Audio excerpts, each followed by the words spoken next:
Welcome to A Fork in Time, the alternate history podcast.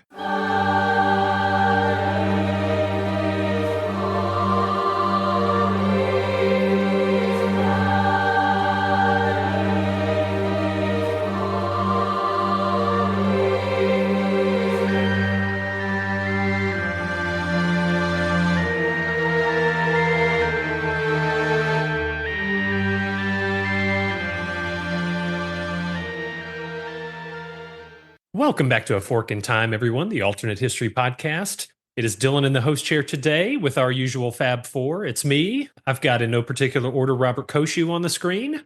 Hello. I've got Evan Buck. Hey everyone, how's it going? It's your boy Evan. And I don't even know how much I'm going to get out here because I don't know what our last gentleman's going to do. Is he going to keep us waiting or is he going to cut me off? What's going on? Hi, good people. All right, Chris Coppola in the house, everyone. We're going to kind of take a little detour to a period of time we don't usually talk about on this podcast. We've done a little bit of a grand tour through early America recently. We've done the Roman Empire. So today we're going to go into the Roaring Twenties because in terms of random detours, we couldn't think of anything better than a time period where nothing happens except everyone's stock prices are crashing. Except, wait, that's today. So we're going to talk about, but that is probably the only echo to today. We promise you that. We'll promise one. We might give more, but we can promise that one. Promises made, promises possibly kept. Exactly. This is actually going to be kind of a double fork because one fork is going to lead to another fork. The first one is going to be, what if Warren G. Harding, the president from 1920 to 1923, does not die in office? In August of 1923, Warren Harding is coming off of a whirlwind 15,000-mile tour across America. He's been on basically the entire summer since the spring. He visits Alaska as the first president to visit the Alaskan territory. And when he gets back, he's got these weird kind of flu-like symptoms. Nobody quite knows exactly what he's down with, but he's clearly got something going on. And he's been suffering what medical experts later recognize as signs of congestive heart failure since basically right after World War I, kind of in 1918, 1919. In August of 1923, he's at the White House. His wife is reading to him when all of a sudden he suffers a massive heart attack and dies basically on the spot right there. Nobody can save him. It's just done. Our theory is, what if Harding, rather than having a kind of massive heart attack, what if he has one that he kind of survives? Because by all accounts, he was actually pretty much on the road to recovery. He still wasn't feeling great, but he had come out of the worst of whatever else he was dealing with.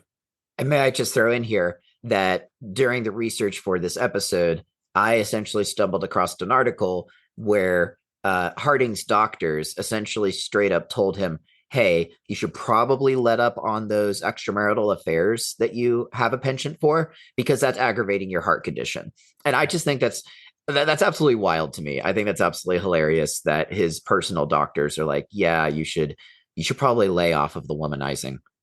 Yeah. And there are rumors that his wife may actually have poisoned him, although that's never really been corroborated one way or the other. It's kind of just a salacious rumor. But either way, Harding survives in August of 1923. And the problem with that for history is that 2 months later, news starts coming out about this little oil lease scandal that the Secretary of the Interior has been doing with some private oil companies in a little oil field called Teapot Dome, Wyoming.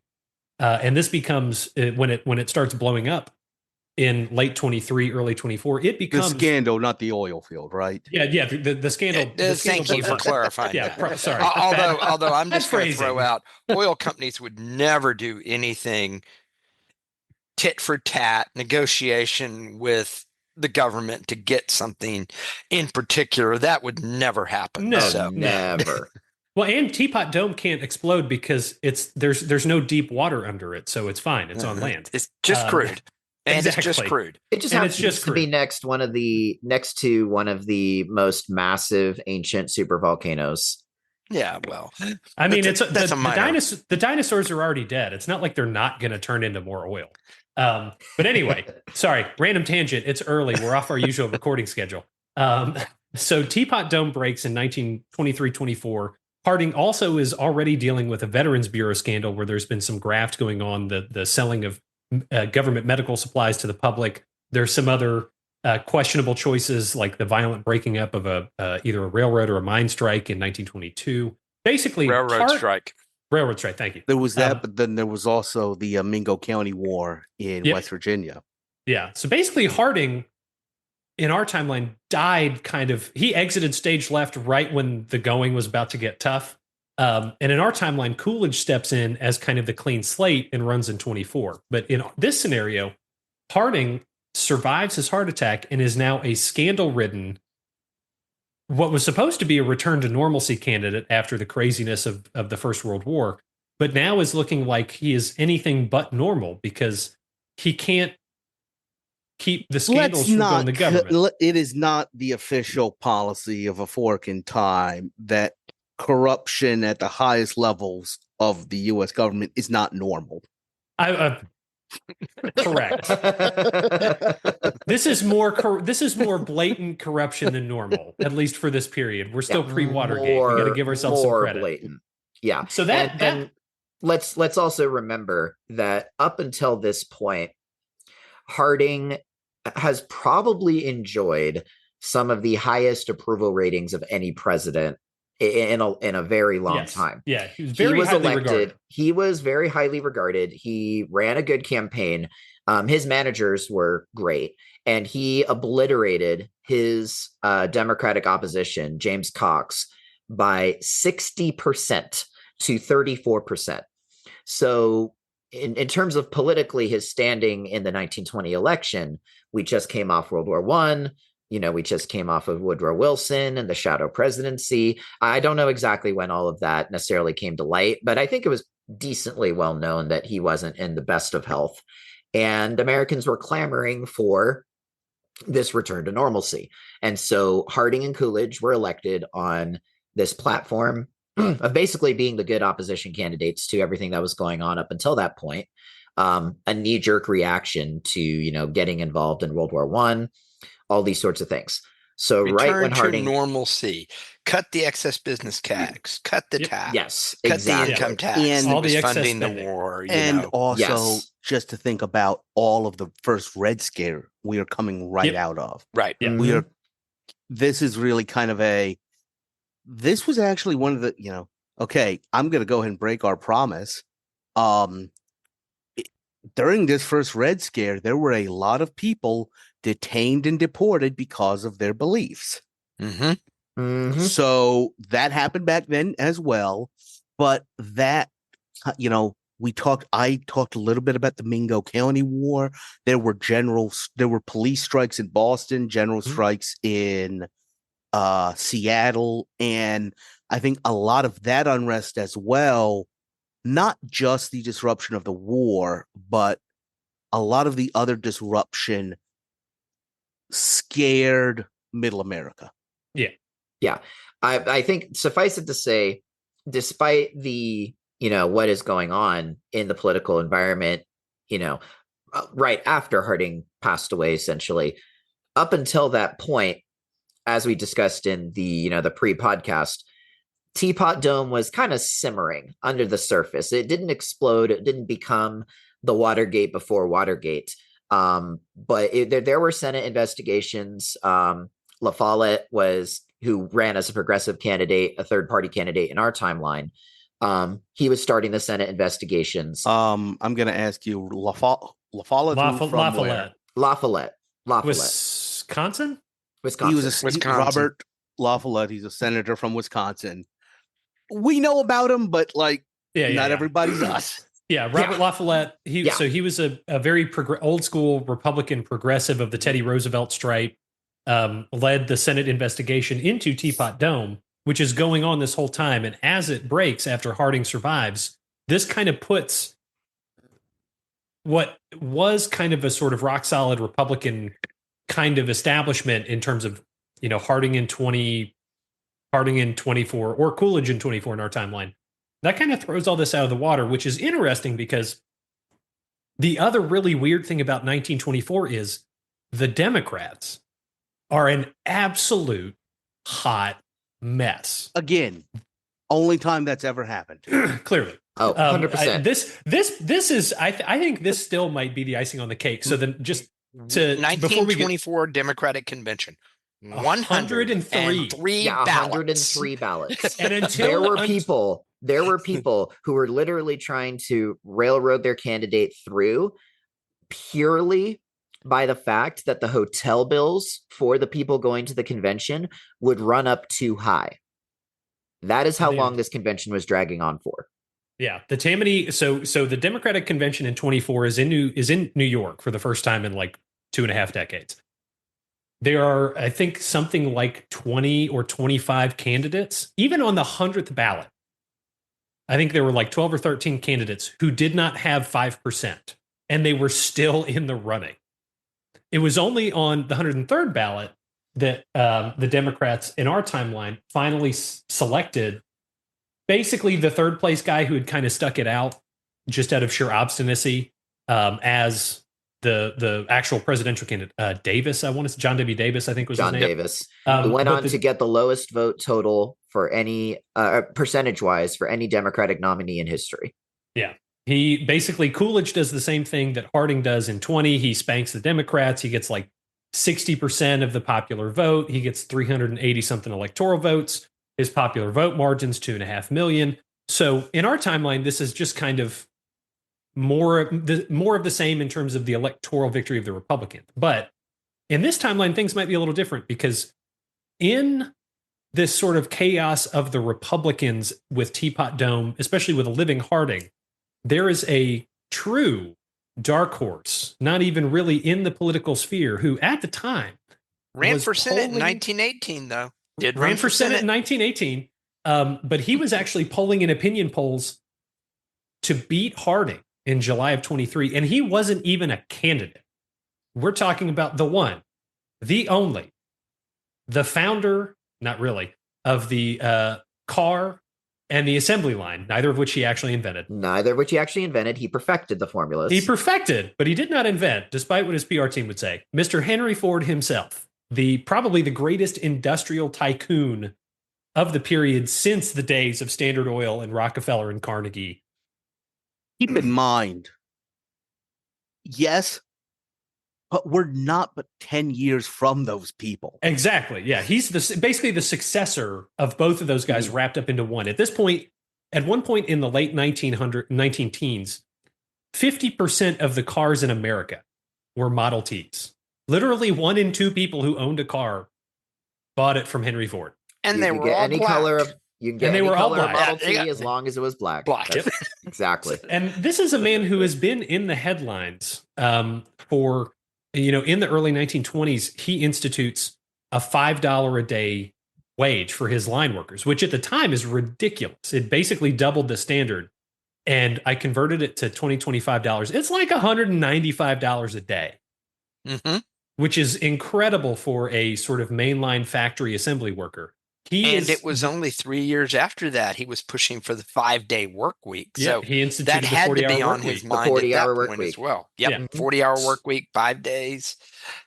So our second fork is, what if Henry Ford wades into this kind of national, not crisis moment, but this sort of national scandal-ridden moment where nobody's entirely sure on really either party now, since Harding is scandal-ridden, nobody's sure on the Republican side who's going to be the one to really kind of come up, even though people might have some ideas. Nobody knows what's happening on the Democrat side because they got to vote on everything for everybody for 103 rounds and pray to God their hotel bill clears. And Henry Ford wades in. So I think how he wades in, though, is he had friends polling the Democrat to see if he could run. And he wasn't denying it. So it's one of those, I'll run because I'm being forced to, because I need to come in and save the country. I think that's exactly how it gets presented too, that he is presented to the Democrats as he is the guy, he can beat Coolidge. We can get rid of the corruption. That's the platform we're going to run on. We're going to, not to mention, here's all the things we put out, $5 an hour for every factory worker. limited to a 40-hour work week at 8 hours a day. Yeah, and this is at a time when the Republican establishment is kind of, there are still elements of the Republican Party that are that old school Teddy Roosevelt progressive, like Robert La Follette. But most of, Harding and Coolidge and the mainline Republican Party, they have kind of sort of edged back to that limited government, not a whole lot of intervention in the economy, pro-business, the free market knows what it's doing. And some of the Democrats are kind of taking over some of what we would later understand when you start getting into the New Deal, these kind of pro-labor, sort of second wave progressive ideas. Both the candidates 1924. Sorry to interrupt, but the 1924 election essentially is widely regarded as the high tide of American conservatism because, Coolidge was, such a powerful, force for laissez-faire, essentially economics. And his opponent was essentially like the Republicans in the 30s and 40s who ran against FDR. Oh, we're just going to do what they're doing, but better or different. Right. Yeah. And so essentially what you're going to have is a clash of ideas and styles between he's not progressive by any stretch of the imagination. Ford is not a progressive, but compared to a lot of those old school, tycoons, he's definitely much more pro worker, and I don't like saying pro labor because that has the connotation of unions, which Ford was, of course, very much against. Famously so. Essentially, he was able to give the whole, $5 and the 40-hour work week because he 1984'd his workforce. He basically always monitored what they were doing, and that was part of his agenda. They were getting stock options and all that for that. As long as they didn't drink or smoke or gamble or dance too hard. Here's the key to what he was doing. He came up with his ideas about the moving assembly line. Mm-hmm. And he just burned through people. Yep. Mm-hmm. At one point, Ford was hiring for 100 positions. They were hiring 300 people a year because turnover was so high. Mm-hmm. But you got paid doing it. But he's not doing this out of the goodness of his heart necessarily. He didn't care about those workers. What he's just trying to keep them. Was keeping a solid workforce and not having to constantly be onboarding people. If you think about it, like if somebody's job is to screw in the light bulb for the right headlight of your assembly line, and you can't keep somebody there if that person is constantly quitting, how many cars come off the line without a right headlight bulb? Yeah, so Ford is not a progressive. He's sort of what if you took the Monopoly man and gave him some practical progressive solutions. That's basically what you're getting with Ford. It was very much a sense of we're going to give the workers this so they don't turn full progressive. Exactly. Like it was a tactical giving some demands to workers to avoid them going to try to start unions to fight for some of the things that, Ford was giving them basically as a throwing bread to the masses kind of thing. Yeah, it's essentially incremental change versus radical change. He was very much an incrementalist. Yeah. And there's one other thing I want to talk about Ford in terms of the 24 Democratic Convention, because it is very much both a black spot on his record in the wider scope of history, but also at this particular point in time, I think it's actually going to help him in the scope of the 24 Democratic convention. Party base, absolutely. Exactly. Ford is notoriously a huge anti-Semite and also just a general conspiracy nut. Like he believed in a lot of weird stuff, but a lot of it was anti-Jewish. And he also, shares this with a lot of the Southern Dixiecrat kind of voting base, most exemplified by the Ku Klux Klan, which at this point has had a huge resurgence. Wilson famously showed Birth of a Nation, this incredibly pro KKK, D.W. Griffith movie at the White House. So the KKK is actually at the convention and they get into fistfights with the guys who support kind of the more progressive Al Smith, the sort of number 2 candidate. And well, that's another big part of this. What was Al Smith? Why did the Klan have a problem with Al Smith? Because Al he Smith was Catholic. Was Catholic. He was Yeah. Catholic. Yep. Mhm. You kind of getting back to that sense of normalcy we had. There was an idea of the Klan literally painting itself as 100% American. Yep. We are white, Protestant, Anglo-Saxons. Yeah. We are not these immigrants that are flooding into the cities. Mhm. And though, immigrants bring alcohol. So the Klan was prohibition. Yeah. Immigrants bring radicalism. So the Klan was politically conservative. Immigrants are Catholic and Jewish. So the Klan was very pro-Protestant. Yep. Exactly. So all of this is kind of a perfect storm. It's weird because Ford has these sort of, like we've been talking about, he's got enough attraction to some of the more accepting progressives to make them, kind of believe that he is going to do some good things for the workers, but he also is very attractive to the other side of this very weird Democratic base right now, because they are kind of northern industrial urban Democrats, but also this wide swath of the post-Civil War Dixiecrat South. And Ford kind of speaks to both of these people, just like John McAdoo, who was, up until you start getting into the 80th, 90th, 100th ballots, the kind of front, just ahead of Al Smith, front runner for the Democratic Party. So in this timeline, we're going to say towards the end of this craziness, once we start getting into the fourth quarter of the Democratic convention, so to speak, Ford may drop some of his pretenses at, I'm not running, I'm not a candidate. And he just openly is like, okay, you can put me in. And I think if you can combine Ford and McAdoo as the vice president, that makes a very attractive ticket that the Democratic Party can finally rally around to present in 24. And that then leads us to, what are the Republicans going to do? Which, fortunately for us, does not involve 103 ballots, no matter how this turns out. I think we talked about before the podcast, Harding is probably DOA, whether he may just think about trying. Too soon. I used the acronym. I didn't use the word. Even if Harding thinks about running, he probably is going to be persuaded that it's not in the best interest of the party and the country. He was the backroom candidate in the 1920 convention that party leaders pretty much pulled everybody in, wrangled, convinced he was the one. Teapot Dome breaks, Harding survives. Teapot Dome breaks.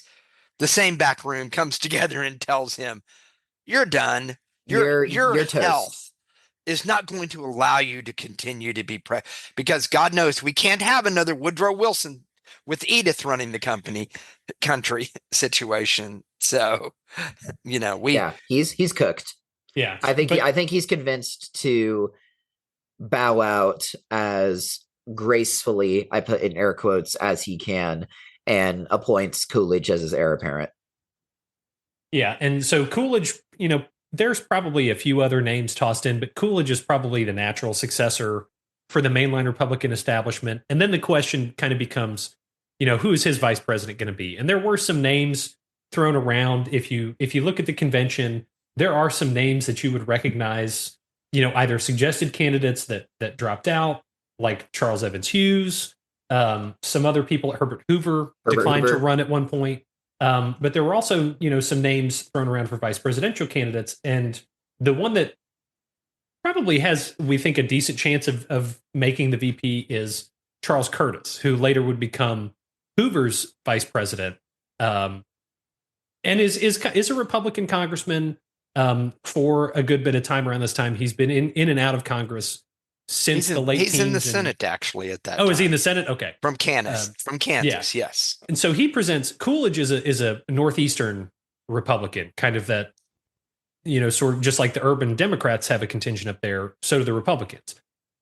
Charles Curtis fixes that old geopolitical problem of, on any presidential ticket, you can't weigh any sector of the country too much. And if you have a pure urbanite ticket, that's going to disavow a lot of potential votes in the heartland. Well, Charles Curtis from Kansas.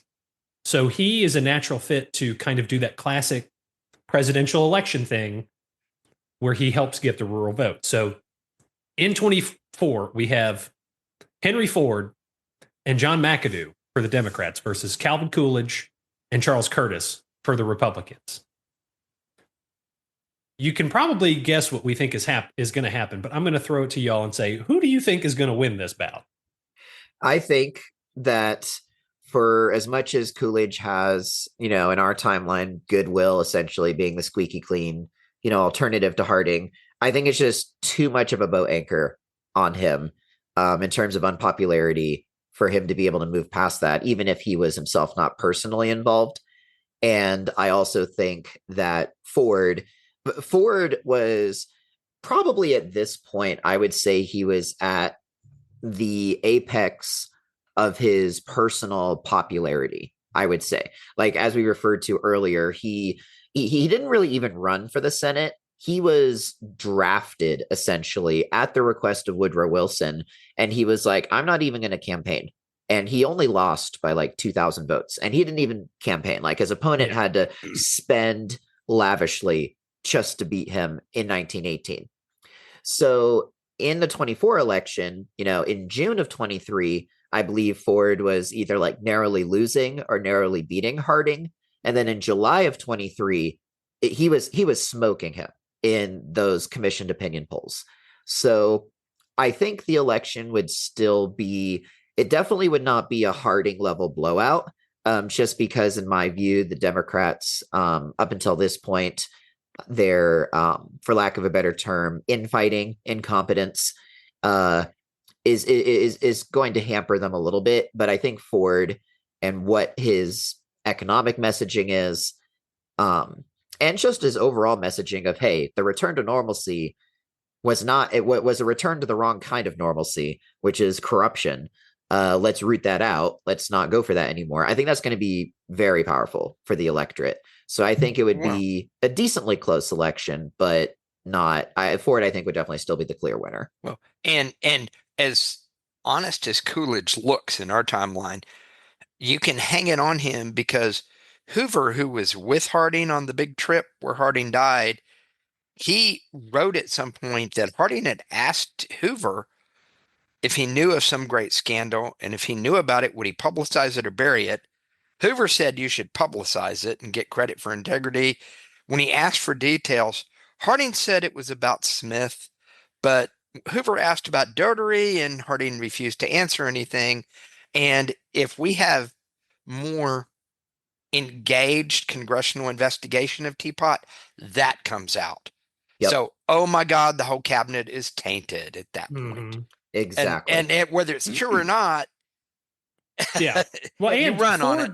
Ford also has the underappreciated for many presidential candidates magic ability that any presidential candidate dreams of, which is if people don't pay attention to politics and they go to vote, they are not going to understand policy positions and all that. What they are going to understand is the same name that's on the front of their car is the guy on the ballot. He's got the sticker value. Yeah. He has the built-in marketing with half of every car in America emblazoned with his name on it. That for the low information voter, that's huge. Yeah. So Ford wins not necessarily a huge victory, not necessarily a narrow victory. We'll say a reasonably comfortable Democratic victory, and gets sworn into office in, I think it's still March 1925. I don't think they moved it yet. Yeah. And then I think this is going to end up focusing mostly on economic policy and domestic, just because this is a period after World War I. Nobody wants to do a ton of foreign entanglements, but it may come up a little bit.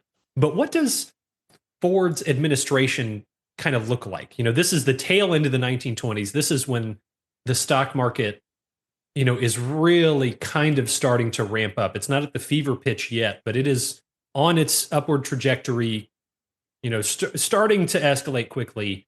What kind of an economy is Ford going to try and institute here?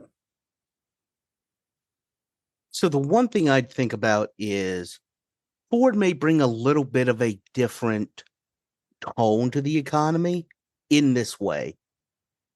We're all familiar, I think you've even mentioned Great Gatsby previously. This was kind of a finance boom. he was not involved. Ford was not a financier. Mhm. Ford probably blamed a certain group for Probably. a lot of the financial issues. He absolutely That- did. That He and was- baseball. He was an industrialist, and I think there might be more of a focus on real economy, industrial production versus the financial market. I think so one of the things that Ford in my research on this that I found kind of fascinating is, so Ford, when he didn't run, he had these weird kind of almost Disney-esque, city of the future kind of vibes in his own way. Muscle Shoals. Muscle Shoals, Alabama is I exactly was where I was thinking going. that too. Yep. So Ford, I can very much see, through whoever he appoints as Secretary of Commerce, Ford is going to try and, implement or try and push these weird ideas where it's these hyper concentrated industrial city centers. Basically his idea for Muscle Shoals was like a couple mile long but super narrow strip, almost like Manhattan or Manhattan wide, twice as long. Yep. So you could work the farm and the factory. Exactly. And by the way, he didn't build it. Why? Because he didn't get federal government permission to build it. Oh, wait, that's not a problem anymore. I'm president now. Yeah. And he now has the entire weight of the federal government in terms of the executive's ability to kind of direct government attention and policy to these kinds of ideas. So I think you're going to see several of these prototype Muscle Shoals type industrial / farm cities pop up, especially across the South, because Ford is not stupid. He knows that is some of where his base is, but also him probably still running Ford in some way, shape, or form. He might dump Edsel in the president seat, but even in our timeline, when Ford retired as president, he was still the president of Ford. He's very much, I think, going to be devoting some of the attention to, what we now understand as kind of the Rust Belt, the sort of Detroit, Chicago, Michigan, Illinois, Wisconsin manufacturing belt, where a lot of industrial stuff already is. And I think that's going to be kind of a really interesting focus on, into the heartland, away from the traditional New York finance that we kind of understand of the 1920s. So something interesting just went through my mind when you mentioned Muscle Shoals. It actually extends down into northern Alabama. Mm-hmm. What about a Westinghouse government partnership to do the TVA? Oh, that's interesting. That actually would be fascinating. I can see not TVA, like the TVA of our is timeline. Tennessee Valley Authority. Yeah. So quick, Yeah. and I'll take the lead because I live in Memphis, which is TVA power. But quick 5-minute Cliff's Notes of the TVA. So it's one of the alphabet soup agencies FDR instituted during the Great Depression, and the idea was to take along the Tennessee River, the Cumberland River, a lot of these rivers throughout the South, build hydroelectric power. One is a way to electrify the South, but also to create a lot of infrastructure, which would put a lot of people to work. And the TVA is probably and the to help most control flooding in the Tennessee area, which there's no flooding in anywhere in Tennessee anymore, is there? No, not if my at house all. is anything to judge by after the last couple of weeks. And the TVA is probably, other than the interstate highway system, the TVA is probably the most successful urban, long-lasting urban infrastructure program of basically the 20th century, I would argue, in terms of its long-term impact. So I think that's a really interesting idea. I think it's the way that it would be done is the key here, in that it's not, Ford does not believe necessarily in the power of the government to set this up and do this. He might believe, though, in the government issuing bonds or something to a Westinghouse to provide funding for them to build it. And then once they pay it back, he withdraws it, and you are now paying Westinghouse for your. And so, in other words, the government basically can become the source of, the grease the oil that greases the gears, but does not have, that whole oversight authority or direct involvement. He And- fundamentally believes in the power of a corporation. Yes. And So in other words, we are basically going to be getting maybe like an earlier form of, I'm just thinking of like, the worker states, like, because like Yugoslavia, for example, was basically, a worker owned, Mhm. The means of production sort of thing. And of course, nominally they were like a more socialist, communist, government. So I'm not saying that per se, but what I am saying is more of this model of focusing on the worker as the source of political economic power. Yeah. I think you have the right gist, but I think this is where Chris is going. Yes. From a guy like Ford, especially with a Westinghouse like mega corporation partnership, Yeah. I think it's going to be from the other direction. It's going to be like the early economic ideas coming out of Fiume and Italy once Mussolini takes over. We're starting to get into the economic side of fascism, which is a whole separate hot mess of ideology, but basically it's corporatism. Yeah. And the role of the government is to come in as the overarching power and to force cooperation between labor and capital. Yeah. It almost always winds up on the side of capital. Yeah. Especially in this It's funny case. how that works. It's funny how that works. Yeah, So, he could care less about the people actually working anything. What he wants is to make money and also to build this infrastructure. Yeah. Which is going to be huge for him. It's a win-win for it's a win-win for pretty much all parties, because he gets to come across like he does care for the little man and the little worker. He doesn't really, but practically speaking, these policies do produce, pretty good benefits for those who are involved. And all the while, he also still gets to place or please the real power brokers. It's kind of a delicate balancing act, I guess you could say, between different counterparties. Yeah. And I almost wonder if, so I think if he does this kind of Westinghouse-esque kind of TVA equivalent, I think, to get the labor side to the table, he's probably going to have to put those government bonds or whatever the government's incentive is on, some of the same pro-worker tools that he used at Ford, like a significantly increased wage, a certain work week, just to attract the human capital that he's going to need to get it done. Something equivalent to a project labor agreement. Yeah, basically. That these are the standards that these plants will be constructed and run under. Yeah.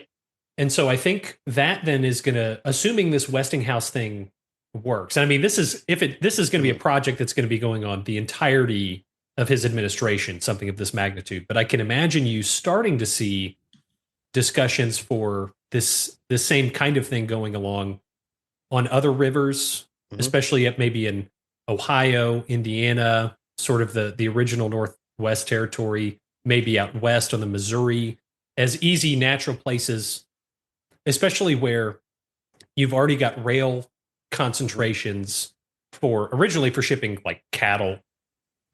Chicago's the big one. I'm forgetting some other places, but basically any place out. Yeah, Kansas City. I was thinking Kansas City, Wyoming.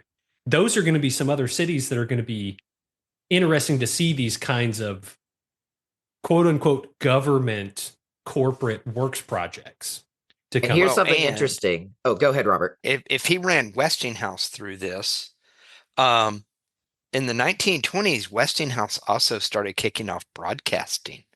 Mm-hmm. And now all of a sudden, what do you have? You have, hey, we've got government helping you with this, and we're bragging about it. It's not the government. It's the government is not the one taking credit. It's Westinghouse doing it. It's Westinghouse. And interestingly, it's going to be Westinghouse who's going to build all the trucks and some of the other electric infrastructure, but GE. And ironically enough, those two companies in 1926 founded NBC Broadcasting. which is Fascinating. going to be in this timeline. Which is where I kind of was going with that. Exactly. Yeah.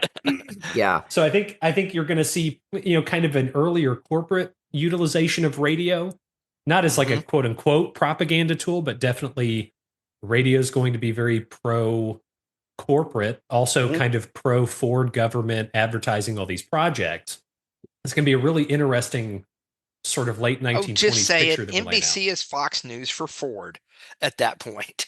No, it's we don't even have to go that far. It's going to be Ford News. Yeah, pretty much. And here's the thing that I'm also thinking through as well. Like Ford's, quote, we'll call it quote unquote pro worker, anti-union mentality did not mesh very well with what happens about 10 years down the line here in our timeline. And I'm just going to throw this out as a reference, and whatever we do with it, we will. But I'm sure you gentlemen are familiar with the Battle of the Overpass in 1937, which was basically Ford's own paramilitary, essentially. Like Ford as a company had become so powerful at this point that they basically had their own quasi-military security force fighting against the UAW, United Auto Workers, right? And so I'm just curious because we're talking about like this government corporate partnership. What does Ford's anti-union bona fides, how does that really manifest in terms of what he causes the government to do? Because, we just mentioned, we threw out, we're going to have Ford News.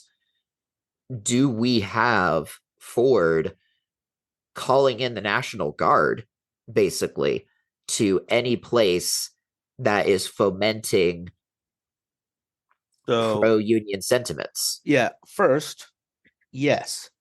Secondly, that's absolutely no different than what actually happened already. Oh, no, not at all. Yeah.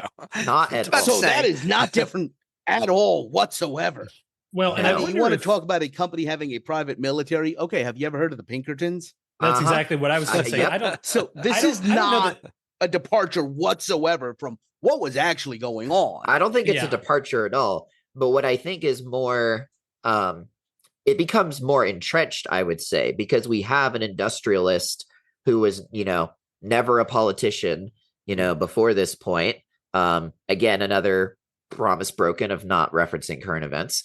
But we have someone who becomes president as a business leader, and he is the one who's able to even more forcefully, I would say, promote these kinds of harsh crackdowns. Is it National Guard, or does he actually call the army out? There is no daylight whatsoever between any of this and what the actual presidents were actually doing. Yeah, they were doing all of this. I think the most of it would probably be done on the Pinkertons, but I do think there would be I'm not imagining whole battalions of National Guard, because that's a little extreme, even for a guy like Ford, who is at least he understands, even though he is a chief executive officer in the corporate sense, he understands that even though he has all the power, he does understand that, the cabinet is kind of his equivalent of a board of directors, and that they are going to know some more than he does about how government works and, stuff like that. I think the busting of strikes is going to be much more prevalent. I just don't know if it's going to be like fully calling out the National Guard. I think there's going to be like a few squads of National Guard in with the Pinkertons and stuff. I just don't know if it's going to be the full National Guard of West Virginia used airplanes to bomb miners during the Mingo County War. Mm-hmm. Please explain to me what possible escalation you're envisioning. More of that, though. More of that. I think more of it. I think there's. We'll use Ford Service. We'll use Pinkertons. Yeah. National Guard was called out as the quote unquote last resort if they couldn't deal with it. I think the National Guard becomes the first resort. That or maybe the Pinkertons become almost a national version of what Ford was doing at Ford with his sort of observation, the special department. Where there you go. The Pinkertons the National Guard is the force response that gets brought out when needed, but They're the QFR. They're the QRF, quick reaction force. Yeah, a lot of this, the sort of COINTEL aspect of the Pinkertons anti-union efforts is the Pinkertons who were empowered, or this is also the early days of a certain J. Edgar Hoover and a certain Federal Bureau. I think that's going to be kind of the more commonplace COINTEL anti-labor union stuff. And I think that becomes just much more accepted and open in this sort of more corporate focus. I don't think it's open. I think it's done. Okay, yeah, less covert. It's kind of it's more of an unspoken elephant in the room than it already was. It's happening, and if we've now built these cities and things across the country, right? Every company has adopted Ford's methods, even more so than they did. He becomes so. I bet everybody on this call and most people listening have heard the phrase Six Sigma. Six Sigma was a GE developed thing that now is in every company in the entire universe, spread across everyone. Ford Special Division and all that stuff. He becomes a Jack Welchish figure, and his business theories are taught at Harvard and Yale Business School and University of Texas Business School. God, that pained me to say that. And everywhere else around the country. And so that's the standard. And his special division is the Pinkertons nationalized. Yeah. That they're doing that. And the National Guard is called in the minute anything goes sideways. Exactly. Is how I think it works. I think that works. We've been focusing a lot on the domestic policy here. I think before we, possibly, because I think we've set ourselves up pretty well for, 4 years on the domestic side heading into 1928. I think it would be good to just briefly mention what a foreign policy might look like. Ford, despite his, being decent, with Woodrow Wilson, he was very much of the staunch, there's a reason why him and Charles Lindbergh are extremely, tied to the hip, very, very close. Of course, Charles Lindbergh wasn't who he was at this point. He didn't cross the Atlantic until 1927. But in terms of the, Henry Ford's well-known, as we've already mentioned in the podcast here, his, well-known anti-Semitism, which of course placates and makes the KKK pretty happy. All of that basically kind of picks up where Woodrow Wilson left off. And also his isolationism, I think would mirror very closely what happens in our own timeline. I do have one exception, though, which was also briefly mentioned in the podcast, and that is of this corporate government model that is currently ongoing, has somewhat of a parallel that we can see in another 1920s era ruler over in Europe. And it is not the one who was started by an Austrian painter, but rather one of the Austrian painter's friends named Benito Mussolini. And I don't know how far we want to get into the weeds on this, guys, but I will just throw out there and say that I think between Ford's, anti-Semitism and, penchant for, being okay, I don't think we can really classify him as being, openly avowed pro-Nazi, but he was pretty chummy with them. He was pretty comfortable with them. They gave him a medal. They gave him a medal on his 75th birthday. Let's be real, guys.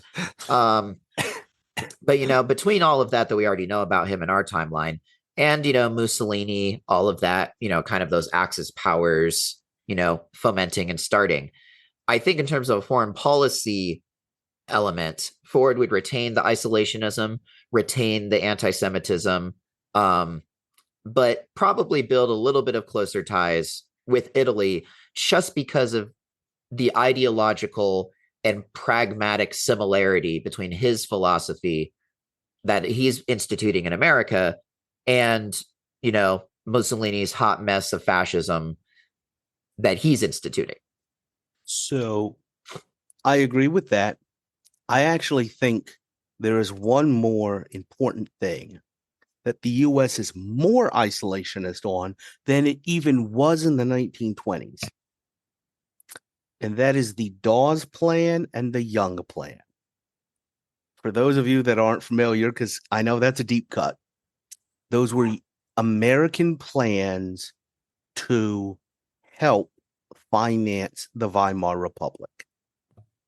Basically, to help restructure their currency so that they could make payments to Great Britain and France, so that Great Britain and France could in turn make payments back to us.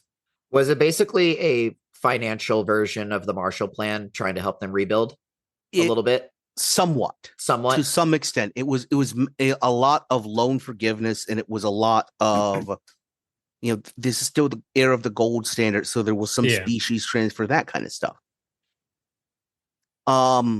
Given what we already know about how Ford feels about financiers,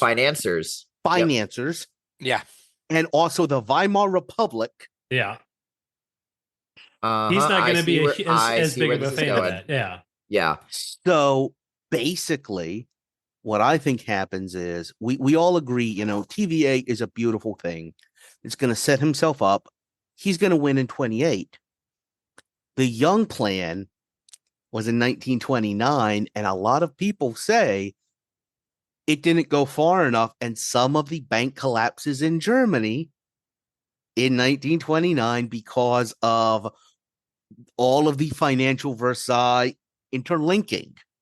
Because if Weimar Republic collapses sooner and their more violently, I would say, or the economy their collapses, economy not the collapses. government. Yep. Yeah. And it just triggers the worldwide depression even sooner and even bigger than it was in our time. So would you think that would happen like pretty much right around right after inauguration of 1929 once Ford wins again? Yeah, I think that's so too. Like March, April, maybe, or even May sometime. Holy or smokes, maybe even a it'll be after November. But like the post Christmas stock dip that we usually get now. Yeah, and he's inheriting a hot mess that he basically. But we've already bought it. We've already bought him for 4 more years. We already bought him. You break it, you buy it, kind of thing. Wow. I mean, if we thought Hoover got cooked in 1932 because he was blamed for the Great Depression, oh goodness, we could see like a 65% Republican win in 1932. Well, and this brings up the perfect joke that I have made when we started talking about this topic, and in the pre-show when we were talking about this. Herbert Hoover was blamed for the Depression and all of these kind of homeless migrant camps that got set up. They were known as Hoovervilles. Well, I submit to you, our listeners, that if Henry Ford is president, those Hoovervilles will instead forever be known as Ford franchises. I was going to say Ford Towns, but that works too. The alliteration's just too good, It is too good. Can I also just throw something out here on a more pop culture level? I think, esteemed gentlemen, this timeline from 1924 to 1928 is the closest that we could functionally get to Aldous Huxley's Brave New World, because one of the central premises of that novel is literally, and I kid you not, for those who are unfamiliar, a religion based on the worship of Henry Ford. So, dear listeners, this is what you come to this podcast for. We have created a world where Henry Ford has become essentially Kim Jong-un and has his own Fordist Juche until the economy collapses in 1929 and everybody realizes that he can't golf, a hole-in-one on every single hole. Yeah, and I do think so. I'm going to kind of try and wrap it up and set up, because I think we've set up a really interesting kind of second part for dealing with the Depression. And I want to kind of wrap this up by saying that, this is in this timeline, a Ford win in 24 and 28. We have kind of this weird combination of more state not intervention, but sponsorship of the private economy, partnership with things like the TVA, which in our timeline are classically kind of a New Deal progressive labor tool. In the Depression, I think Ford would want to keep using that as an easy way to employ people, but I think his corporate partners are going to be too damaged to be able to do it. They're going to not be able to do anything. Markets. Yeah, exactly. There's nobody that can buy anything, so we're not going to make anything. Yeah, but I think that's where the model falls apart. Yeah, and that's going to set up something that I think it's probably better to save for next time, because it's going to set up the early 1930s. But I'll tease it here because it's kind of been under the surface of all this. What we've essentially set up is a transition we've kind of talked about how both parties had essentially two very different sort of economic and geographic wings of the party. You've got the pro-business side of the Republicans versus the old school Teddy Roosevelt progressives. You've got the kind of progressive turning into labor side of the Democrats, but also the old-fashioned conservative Dixiecrats. I think in a Ford administration that has been very pro-corporate, not super pro-labor union, but also, very open in its hostility to unions, and also this kind of new corporate, like Robert was talking about, almost a new corporate thought structure. I think you're going to see a very interesting transition both on the Democratic side and the Republican side over the course, especially of the Great Depression, as the two parties kind of start shifting their bases to kind of naturally oppose the thoughts of how to deal with this Great Depression. And I think that's going to set up a really interesting 1932 that we can kind of start off with in our next episode. Grapes of Wrath gets written in 1934 instead of 1939. It gets that bad. Yeah, it gets bad quick. Yeah. Oh, it gets really bad. This causes a depression on depression, because long and short of it is you end up with the worst thing in the universe that can happen to any company. I'm sorry, Dylan. Accountants or lawyers start running everything. And when that happens, the accountants are too busy counting the beans that they forget to stir them. And lawyers, well, we know what lawyers do. But it's, yeah. And I'll just also say the financiers that Henry Ford is so fond of hating are going to become the vultures encircling the carrion, I would say. Yeah, I think that kind of ominously, but also interestingly sets up sort of where we're going to go next time in kind of how this Ford administration and afterwards is going to deal with the Depression. So, yep. Hey, look, we took yet another episode and ended up making it a multi-parter. That's just the theme of 2025, guys, on a fork in time. Yeah, it's just how I hope you all like it. I hope you get used to it, because I think we're going to find a way to do it every time. A fork in time mirroring 2025. It will never end. And guys, I can't, guys, I can't believe we have made it this far, and we have not come up with what I think is perhaps the most convincing layup of an episode title in our podcast tenure. I think today, gentlemen, we have explored the first part of A Ford in Time. I actually don't hate that as much as I thought I would. Well, Chris ultimately has the final veto power on that, but I will posit that to you. If it doesn't end up being the episode title, maybe that's the subtitle. Maybe that could be the subtitle. I don't know. We'll see. Any last thoughts from anybody before we wrap this one to a close, gentlemen? I think we're good. The all votes appearing nay. Ladies and gentlemen, thanks for tuning in for another episode of A Fork in Time. As usual, we thought we had a plan, and we kind of stuck to it and kind of made it up as we went along. It's a proud tradition at this point. From all of us here at A Fork in Time, I hope you guys have a wonderful rest of your listening days. And remember, if you see a fork in time, what should we do? Always take it. All right, there you go. Have a good one, everybody.